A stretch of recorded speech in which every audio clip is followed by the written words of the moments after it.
რაც მოვისმინე და დღეს დილით რაც ვნახე, თვითონ სქემა დანაშაულის საკმაოდ მწყობრი და ლოგიკურია. კითხვის ნიშნა, ამიტომ ამ თვალსაზრისით მე ვერ შევიტან ბუნებრივია, ხა მე არა მაქვს მეტი ინფორმაცია.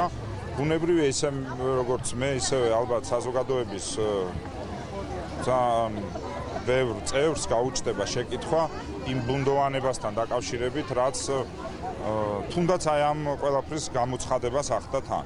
იმიტომ რომ ჩვენ ვნახეთ ჯერ ერთი მინისტრის წუხილი რომ არ არის გახსნილი, შემდეგ ნიშნის მოგებით მეორე მინისტრის რომ თითქოს გახსნილია ერთი თვე, შემდეგ ეხა ვიხილეთ რომ ერთი თვეა თურმე გახსნილია.